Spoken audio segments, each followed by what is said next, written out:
ನಮಸ್ತೆ ಏಜಿ ನ್ಯೂಸ್ಗೆ ಸ್ವಾಗತ.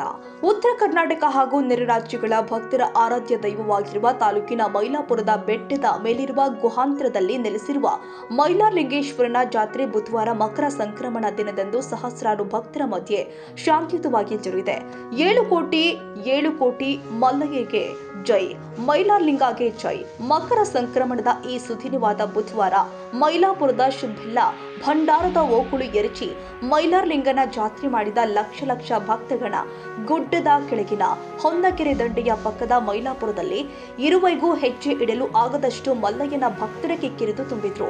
ಬೆಳಗ್ಗೆಯಿಂದಲೇ ಭಂಡಾರ ಒಗೆಯುವ ಕಾಯಕ ಶುರುವಿಟ್ಟ ಭಕ್ತರು ಮಧ್ಯಾಹ್ನದಷ್ಟೊತ್ತಿಗೆ ಮೈಲಾಪುರ ಎಂಬುದು ಭಂಡಾರಪುರ ಮಾಡಿದ್ರು. ಕಪ್ಪು ಬಿಳಿ ಗೋಧಿ ಬಣ್ಣದ ಕಟ್ಟಡದ ಕಲ್ಲುಗಳು ಮತ್ತು ಇಡೀ ಊರಿನ ಮಣ್ಣಿನ ನೆಲ ಹಾಸಿಗೆ ಎಲ್ಲ ಮಲ್ಲಯ್ಯ ಭಂಡಾರದಿಂದ ಅಂಶನ ಬಣ್ಣಕ್ಕೆ ತಿರುಗಿದರೆ ಮನುಷ್ಯರೆಲ್ಲರ ಮೈಬಣ್ಣವೂ ಕೂಡ ಭಂಡಾರದಿಂದ ಮಿಂದೆದ್ದಿತು. ಮಂಗಳವಾರ ರಾತ್ರಿ 11ರಿಂದ ಬೆಳಗಿನ ಜಾವ 5ರ ತನಕ ಮೈಲಾರಲಿಂಗೇಶ್ವರನಿಗೆ ಮಹಾಪೂಜೆ ಹಾಗೂ ರುದ್ರಾಭಿಷೇಕ ನಡೆಯಿತು. ಊರ ತುಂಬಾ ಸೇರಿಕೊಂಡಿದ್ದ ಭಕ್ತರು ಜಾಗ ಸಿಕ್ಕಲಿ ಓಲಿ ಹಚ್ಚಿ ಅಡುಗೆ ಸಿದ್ಧಪಡಿಸಿ ಮಲ್ಲಯ್ಯನಿಗೆ ನೈವೇದ್ಯ ಸಲ್ಲಿಸಿ ದರ್ಶನ ಪಡೆದಿದ್ದಾರೆ. ಗುಡ್ಡದ ಮೇಲಿರುವ ಮೈಲಾರಲಿಂಗೇಶ್ವರನ ದರ್ಶನಕ್ಕೆ 500ಕ್ಕೂ ಅಧಿಕವಿರುವ ಮೆಟ್ಟಿಲುಗಳನ್ನು ಸರತಿ ಸಾಲಿನಲ್ಲಿ ಹತ್ತಿ ಗರ್ಭಗುಡಿ ಗಂಗಿ ಮಾಳಮ್ಮರ ದರ್ಶನ ಪಡೆದಿದ್ದಾರೆ. ಬೆಳಗ್ಗೆಯಿಂದಲೇ ತಂಡೋಪತಂಡವಾಗಿ ಆಗಮಿಸಿದ ಭಕ್ತರಿಂದ ಇಡೀ ಗುಡ್ಡದ ಸ್ಥಳ ಹೊನ್ನಕೆರೆ ಸುತ್ತಲೂ ಜಮಾಗೊಂಡಿತ್ತು. ಶುಭ ಮುಹೂರ್ತದಲ್ಲಿ ಸರಪಳಿ ಹರಿಯಿತು. ಎಂದಿನ ಸಂಪ್ರದಾಯದಂತೆಯೇ ಬುಧವಾರ ಮಧ್ಯಾಹ್ನ 12:30ಕ್ಕೆ ಮೈಲಾರಲಿಂಗೇಶ್ವರ ಹೊನ್ನಕೆರೆಯಲ್ಲಿ ಗಂಗಾಸ್ನಾನ ಮತ್ತು ಪೂಜೆ ನೆರವೇರಿತು. ಜನವರಿ 14ರ ಮಧ್ಯಾಹ್ನ 3:00 ರವಿಯು ಉತ್ತರಾಷಾಢ ನಕ್ಷತ್ರ 2ನೇ ಪಾದ ಮಕರ ರಾಶಿಯನ್ನ ಪ್ರವೇಶ ಮಾಡುವ ಪುಣ್ಯ ಗಳಿಗೆಯ ಋಷಿಭ ಲಗ್ನ ಶುಭ ಮುಹೂರ್ತದ ಮಧ್ಯಾಹ್ನ 2:05 3:05 ಅವಧಿಯಲ್ಲಿ ಲಕ್ಷಾಂತರ ಭಕ್ತರ ಜಯಘೋಷದ ನಡುವೆ ಪೂಜಾರಿಗಳು ಮಲ್ಲಯ್ಯನ ಸರಪಳಿಯನ್ನ ಹರಿಯೋದ್ರ ಮೂಲಕ ಮೈಲಾರಲಿಂಗೇಶ್ವರ ಜಾತ್ರೆ ಪ್ರಮುಖ ಪಟ್ಟದ ಕಾರ್ಯವನ್ನ ಭಕ್ತಿ ಸಂಭ್ರಮದಿಂದ ಪೂರೈಸಿದ್ರು. ನಂತರ ಗುಡಿಯ ಸುತ್ತಲೂ ಪಲ್ಲಕ್ಕಿ ಸೇವೆ ಜರುಗಿತು. ಪಲ್ಲಕ್ಕಿಯಲ್ಲಿ ಮೈಲಾರಲಿಂಗೇಶ್ವರ ದೇವರ ವಿಗ್ರಹವಿಟ್ಟು ಜೈ ಘೋಷಣೆ ಹಾಕುತ್ತಾ ಅಪಾರ ಭಕ್ತರು ಸಾಗಿದ್ರು. ಸಂಜೆ 6:30ಕ್ಕೆ ಶುಷ್ಕದ ಗುಡ್ಡಕ್ಕೆ ತುಪ್ಪ ಹಾಗೂ ಎಣ್ಣೆ ಹಚ್ಚುವ ಸೇವೆ ನಡೆಯಿತು. ಅದೇ ರೀತಿ ರಾತ್ರಿ 10:45ರಿಂದ 11:45ರ ತನಕ ಮೈಲಾರಲಿಂಗೇಶ್ವರ ಮತ್ತು ಗಂಗೆ ಮಾಳಮ್ಮರ ವಿವಾಹ ಮಹೋತ್ಸವ ಭಕ್ತಿ ಸಡಗರದಿಂದ ಜರುಗಿದೆ. ಭಾರಿ ನೂಕು ನುಗ್ಗಲು ಮಲ್ಲಯ್ಯನ ವಾಹನ ಕುದುರೆಯನ್ನ ಹೊನ್ನಕೆರೆಯಲ್ಲಿ ಗಂಗಾ ಸ್ನಾನಕ್ಕಾಗಿ ತೆಗೆದುಕೊಂಡು ಹೋಗುವಾಗ ಸೇರಿದ್ದ ಸಾವಿರ ಸಂಖ್ಯೆ ಭಕ್ತರು ಅದನ್ನ ಮುಟ್ಟಿ ದರ್ಶನ ಮಾಡುವಾಗ ಭಾರಿ ನೂಕು ನುಗ್ಗಲು ಆಯಿತು. ಸುಗಮವಾಗಿ ಸಾಗಲು ಅನುವು ಮಾಡಿಕೊಡಲು ಪೊಲೀಸರು ಕೂಡ ಹರಸಾಹಸ ಪಟ್ಟಿದ್ದಾರೆ. ಗ್ರಾಮದ ಎಲ್ಲ ರಸ್ತೆಯಲ್ಲಿ ಜನವೋ ಜನ. ಇದಲ್ಲದೆ ಗುಡ್ಡವಿರಿದ ಸಾವಿರಾರು ಜನ ಪಲ್ಲಕ್ಕಿ ಉತ್ಸವ ಮತ್ತು ಜಾತ್ರಾ ಮಹೋತ್ಸವ ವೀಕ್ಷಿಸಿದ್ದಾರೆ. ಆದರೂ ಯಾವುದೇ ಅಹಿತಕರ ಘಟನೆ ನಡೆದಿಲ್ಲ. ಊರ ಅಗಸಿ ಕಮಾನಿಂದ ಗುಡಿಯ ತನಕ ವಿವಿಧ ಶರಹದ 100 ಮಳಿಗೆಗಳು ಹಾಕಲಾಗಿತ್ತು.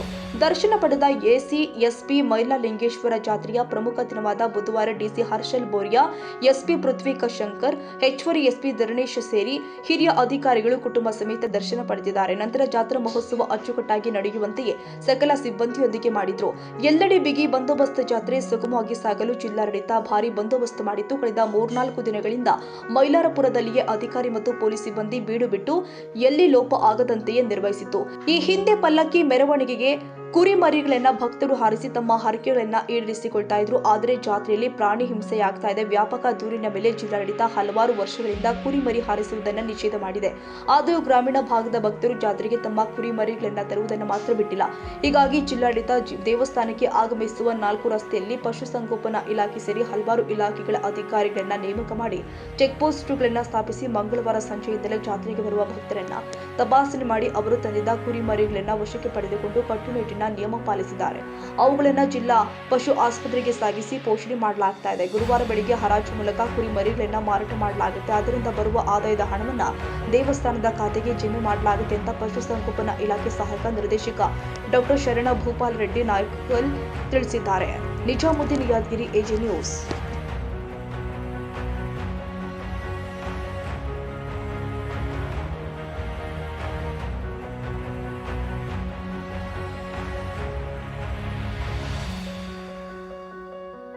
ಕನ್ನಡಿಗರ ಮೆಚ್ಚಿನ ನಿಮ್ಮ ಎಜೆ 24/7 ನ್ಯೂಸ್ ಕನ್ನಡ ವಾಹಿನಿ ಇದೀಗ ಟಿವಿಯಲ್ಲಿ ಲಭ್ಯ.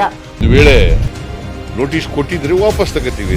ಇವತ್ತು ವಕ್ಫ್ ಪ್ರಾಪರ್ಟಿ ಅಂತೇಳಿ ಬರ್ತದೆ ಅಂತ ಹೇಳಿದ್ರೆ ರೈತರ ಬೀದಿಗೆ ಬಂದು ಏನ್ ಮಾಡ್ಬೇಕಾಗತ್ತೆ?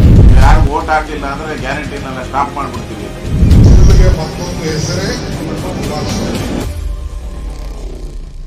ಕರ್ನಾಟಕ ಮತ್ತು ದೇಶ ವಿದೇಶ 360 ಡಿಗ್ರಿ ಸುದ್ದಿ ಹಾಗೂ ಉತ್ತರ ಕರ್ನಾಟಕ, ಬೆಳಗಾವಿ, ಬಾಗಲಕೋಟೆ, ಧಾರವಾಡ, ಹಾವೇರಿ, ಗದಗ, ಬಿಜಾಪುರ ಜಿಲ್ಲೆಯ ಕ್ಷಣ ಕ್ಷಣದ ವಿವರವನ್ನ ಪಡೆಯುವುದಕ್ಕೆ AJ 24/7 ನ್ಯೂಸ್ ಕನ್ನಡ ವಾಹಿನಿಯನ್ನ ಲೈಕ್ ಮಾಡಿ, ವಿಡಿಯೋಗಳನ್ನ ಶೇರ್ ಮಾಡಿ, ಕಮೆಂಟ್ ಮಾಡುವ ಮೂಲಕ ನಮ್ಮ ವಾಹಿನಿಗೆ ಸಹಕಾರ ನೀಡಿ ಮತ್ತು ಚಾನೆಲ್ ಅನ್ನ ಸಬ್ಸ್ಕ್ರೈಬ್ ಮಾಡಿ.